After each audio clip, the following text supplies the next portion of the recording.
lighting, but hey. So, I am here in a small town on the coast of California. I'm not going to say exactly where. I feel safe here, and I don't want to spoil the place. So, anyway, the place is for the birds. So I have found a pocket of intelligent people, of non-zombies, to be quite honest. Mostly non-zombies, anyway. More non-zombie than zombie. But yeah, anyway, I'm speaking with fishermen out here. Because, of course, I live on my boat. So I'm speaking with a bunch of fishermen out here, and finding that the political awareness is significantly higher than I have seen anywhere else.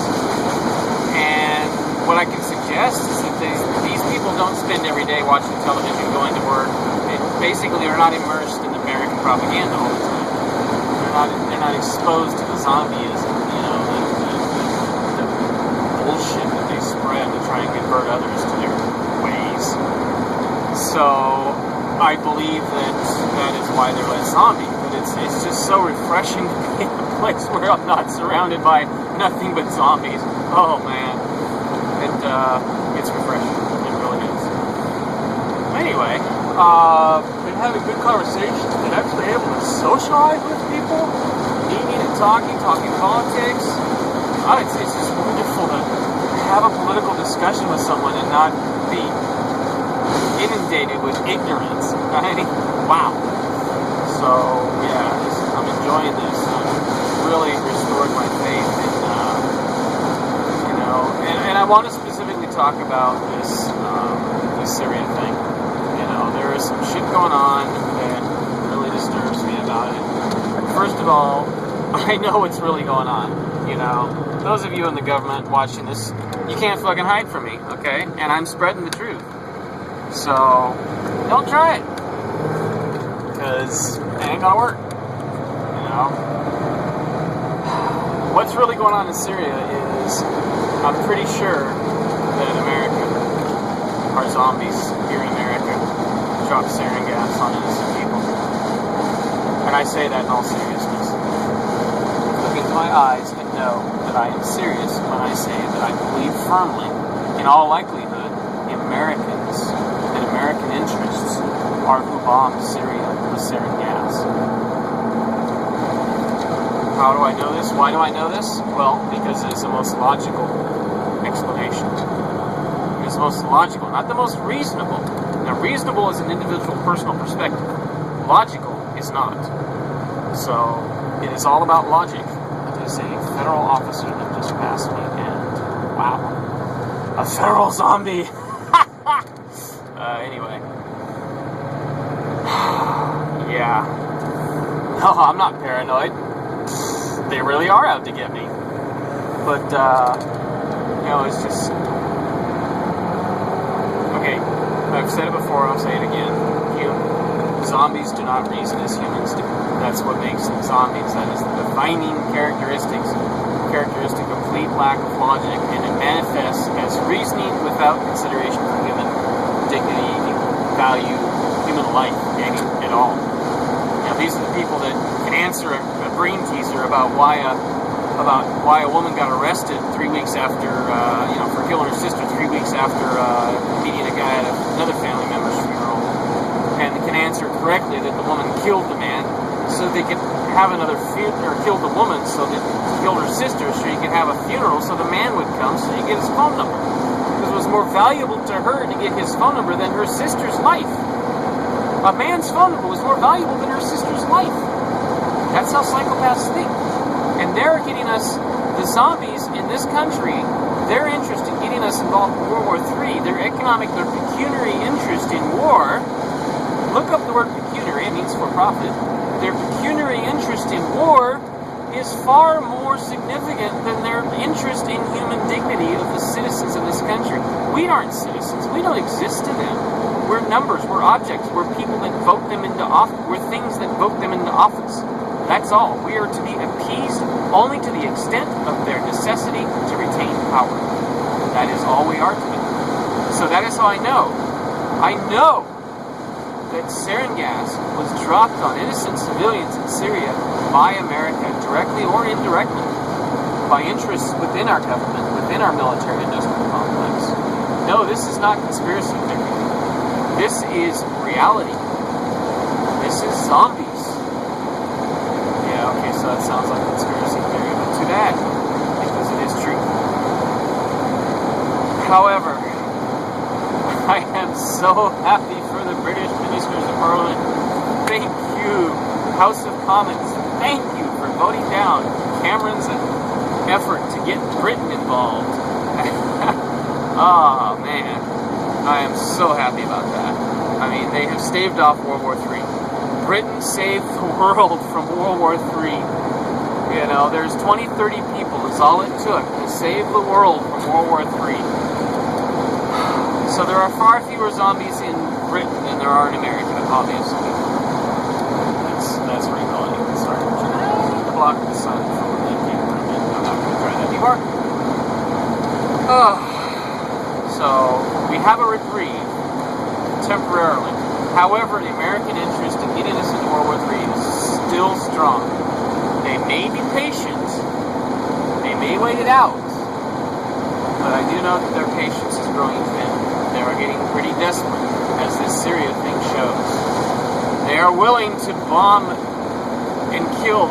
You know, they could have killed 1,500 people. Only 400 died. But they could have killed 1,500 people. That's half as many as 9/11. Look what that did to our country. Look what that did to our morale. Look what that did to us. And they're willing to do half as much damage to a foreign country with a smaller population just to get us into war for money. Money. See what I mean about zombies? Humans do not behave like this. These are zombies. Okay, I'm not joking around. I'm not placing a title on people that doesn't belong to them. They are zombies. Okay? This can be a very valid medical definition of medical disease, zombieism, zombie virus. These are zombies. They do not act and behave like humans because they lack an essential characteristic that has been lost to disease. You know? And that I'm calling zombie virus. I'm calling it zombieism. I'm calling this the zombie apocalypse for a damn good reason. Because psychopathy is a disease that is vastly and massively, incredibly, totally destructive to humanity. And it has been going on for long enough, and we need to do something about it. So, are you with me? Are you with me on this? Because we need to do something. And it needs to start with you. You need to be cured of the zombie virus. You need to be aware of it. You need to be aware of what these people are all about. I mean, don't trust me as far as describing what psychopaths are. Go to lovefraud.com. It's on there. It's on the comments on one of these. I think. I hope. I may be confusing diac journals, but you know, it's there. Lovefraud.com. Go read. They call them sociopaths, but sociopaths, psychopaths are essentially the same thing. They're one and the same as far as the definition of what that website, lovefraud.com, carries. Excuse me. I think that's it. Well, let's try some more exercises in moral reasoning. Okay. Now, the impetus I had, the reason that I sought it was because I felt something was wrong. I mean, I started off early in life trying to achieve this. Trying to achieve universal celebrity. We just didn't know. I just was bullied and wanted to be the best person I could be and sought to find out what that was independent. What the fuck? God. Excuse me. Fucking zombie drivers around here. I'm on a 2-lane country road. Ugh. Anyway. God, not a federal officer. No, it's a park officer. Excuse me. Still, as a National Park Service officer, nobody nearly killed me last year. But, okay, so, for you, why would you want to achieve universal ethics? Why would you want to reason beyond what you do? Why would you want to think beyond the way you think? I mean, it's easy enough just to do what you're told, right? Well, you have no freedom and you have no life. You are not your own person. You are not a unique individual. You are a slave. You are a part of the system. You do not exist except as the system dictates to you. You cannot do anything yourself. You cannot think for yourself. You cannot act for yourself. You cannot repair your own cars. You cannot build your own car. You cannot make your own food. You cannot take care of yourself. You are hopelessly and utterly dependent upon this system. That makes you a zombie, and that's why you want to achieve universal ethics. You want to be able to think for yourself. You want to be able to reason on your own. And to do that, you have to dispense with all influence. You have to make decisions on your own. It takes a lot. It starts simply. Pick something that you do, that you depend on someone else for. You're dependent upon a corporation. Cleaning your bathroom is a good start, okay? Instead of buying Swiffer this, Clorox that, get some bleach, get some water, get some surfactant detergent, and make your own cleaner, and scrub it yourself. Figure out which cleaners to use. Figure out how to clean it. What does clean mean? Don't trust a commercial, don't trust a corporation, don't trust some business to tell you how clean your toilet needs to be. Find out for yourself. Well, do it yourself. Working on your own car. If you're a guy or a girl and you have a car and you're tired of paying someone money to do shit to it that makes it worse, fix it yourself. Go down to the library, go down to the bookstore, go to a used book sale, swap meet, whatever. Find a manual for your book. I recommend Haynes Children's Society. Find a Haynes manual, and a better do-it-yourself manual. Start reading. Better yet, take a course in automotive maintenance at the community college or adult school near you. Learn to do things yourself. Pick up a hobby. Pick up a craft. Learn to sew. Learn to do art. Learn to draw. Learn to make costumes. Learn to weave baskets. Anything you've ever thought about doing. Become a blacksmith. Learn blacksmithing. By the way, I know how to do all these things I just mentioned and many, many more. If you'll get in the habit of thinking for yourself, and you'll get, honestly, addicted to it. It is amazing to be able to build and make and do things yourself and not have to depend on anybody for it. I've rebuilt an entire large yacht by myself. The only thing I had anyone do on that boat for me was I paid someone $400 to take the windshield, one of the windshields out, replace the seal, and put the windshield back in. Well, the reason for that is because I could not afford the risk of breaking the windshield. I did not have the skills, the expertise, or the tools. So I had to hire someone so that I didn't risk breaking that windshield. That windshield is double curved tempered glass. It has to be custom made. $1,500 each. There are 4 of them on my boat. No, I'm not going to do that myself. I'm not going to take that risk myself, especially not with the one that's in front of where I sit to steer the boat from. The other windows, yeah, I can replace those with plexiglass for a while, or some flat glass or something like that for a while.